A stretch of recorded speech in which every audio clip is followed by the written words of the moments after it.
Miyo Saimori's daily routine in one word comprises of cleaning, cleaning, and more cleaning. While her spoiled stepsister, Kaya, goes shopping for new kimonos, a Cinderella classic. Being the eldest daughter of the prestigious Saimori clan, Miyo is considered an embarrassment and has lived her life thinking her existence is unnecessary. After her mother's death from an illness, she grew up resented by her family despite her efforts to be nice to them. Soon, Miyo's status is reduced to that of a mere servant, and she not only works like them, but she also looks like them.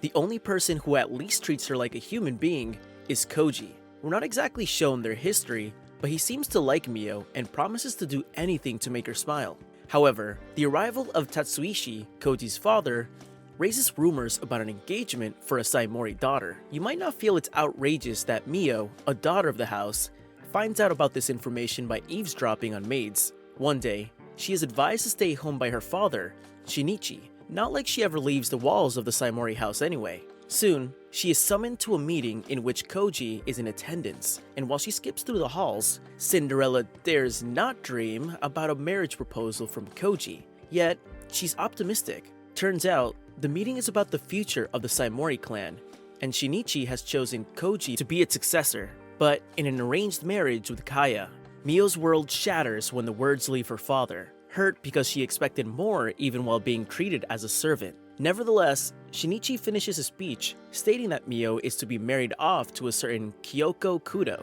As if that's not enough heartbreak for Miyo, Kaya and her mother, Kanoko, give degrading comments about Miyo's pair-up with a man who was way above her league, certain she wouldn't last a day in his house. Without her opinion or anything, Miyo is commanded to have her bags packed as she will be leaving the next day. That evening, Koji's heart is saddened, remembering how he couldn't reject the political proposal. He watches Miyo wish farewell to her mother's cherry tree that was cut down after her death. However, his attempt to apologize is interrupted by Kaya. While Miyo packs the little she had, she's uncertain about her match. After all, Kiyoka Kudo is rumored to be a cold and merciless man who always had his fiancée running. After a long journey, she is welcomed by a nice old woman, Miss Yuri, and soon gets to meet Kyoko in his study. Staring at Kyoko for the first time made it seem like the cherry tree grew over again and blossomed. Miyo acknowledges how beautiful Kyoko was, with a stern look and eyes that sparked fiercely. Kyoko proves to be a man of dominance. I mean, who gives their fiancé strict rules to follow in their first conversation? Yet, Kyoko is smitten by Miyo's submission even when he asks her to do impossible things. Later, Miss Yuri assures Miyo that young master is not what the rumors say. Regardless, she's thankful that she was given something so expensive to sleep on, and thankful he didn't reject her at first glance. Yes, she was treated that badly. In a dream that night, it is revealed that Kaya's closeness with Shinichi was built on the fact that she had spirit sight, a supernatural ability passed down in the Saimori family, while Miyo, who was born without one, watched them from afar. The next morning, she wakes up as the good wife-to-be and prepares breakfast, an act in which Miss Yuri found impressive. The rumors were probably true about Kyoko, because after serving him food, for no reason, he accuses Miyo of lacing the food with poison. It is revealed that Kyoko's family possessed a special ability, and he also works with the anti-grotesquerie unit, also responsible for training students to enhance their abilities. For some reason, which we know, Kyoko is snappy at work, but also recalls that Miss Yuri defended Miyo, knowing she hardly defended anyone. That evening, Miyo welcomes him at the entrance and apologizes for overstepping her boundary. However, he responds that he only said that because he couldn't eat food prepared by a stranger. Well, she spends the rest of the evening apologizing, and apologizing, and apologizing, and the man just had to complain at some point. If there was a Crunchyroll award, let's say most apologies in a single episode of an anime, Miyo Saimori would easily bag it. Before he goes to bed, he rejects Miyo's offer to prep the bath for him, saying he'd use his ability. Apparently, his response makes her feel more useless that she didn't have aunt. After his bath, he finally apologized for his attitude at breakfast and officially handed the kitchen to her.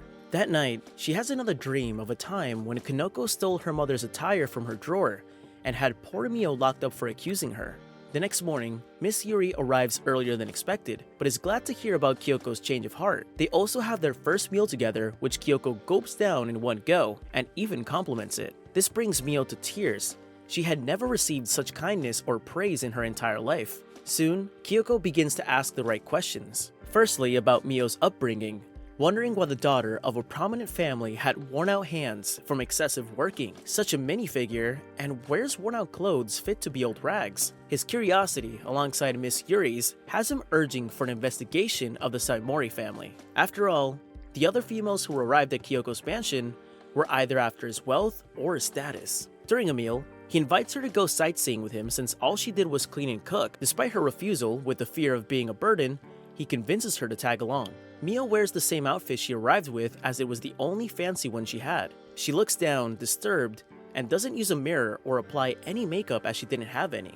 Just then, Miss Yuri, whom I'd like to declare fairy godmother in this case, arrives to doll her up. Miyo rushes out after a call from Kyoko, who had been waiting at the entrance, which is totally fine because when his gaze falls on her, his jaw drops, slightly. They first head to his workplace to pack his vehicle when Godo, his aide, is also taken aback by his companion's beauty that when he pries further, Kyoko warns him to steer off his business. When they reach the town, Kyoko practically gives Miyo a blank check to request anything. However, she couldn't think of anything at all. While they walk, Kyoko catches a glimpse of Miyo having a good time with the scenery. She feels the need to apologize again until he interrupts her with a gentle pat on the head, assuring her that she is not an inconvenience to him. This gesture of his makes her wonder how this kind man was rumored to be merciless and cold. Meanwhile, Shinichi is confronted by Tatsuishi, who is furious about Miyo's engagement with the Kudo family. Turns out that Miyo's mother's clan, the Usuba family, is known to possess exceptional supernatural abilities, and despite Miyo being supernaturally deficient, she has a good chance of producing children with great powers, making her union with the Kudo family even more frightening, because then, the Kudo family will become a more prestigious clan than they already were. Shinichi defends his actions, saying he couldn't ignore the outstanding marriage offer from the Kudo family, and calms Tatsuishi by stating that Miyo will most likely be pushed out when Kyoko finds out about her deficiency, and then Tatsuishi can jump on the offer to take Miyo into his home to marry his eldest son. It is also revealed that Miyo's father doesn't give an SHIT about her, and yeah, Tatsuishi is only in it for the gain. Meanwhile, Kyoko takes Miyo to a kimono fabric shop famous in the Kudo family, and the madam is not just fascinated by Miyo's beauty, she also teases Kyoko about bringing a girl with him for the first time. However, Kyoko reminisced how Miyo was found secretly fixing her worn-out rags with thread and didn't seem to have any material thing to show for being a Saimori. He picks out a cherry fabric and imagines her in it, finding it suitable alongside the others selected by Madam. When he is about to leave, the Madam gives Kyoko advice to polish Miyo with his love and wealth and to never let go of her.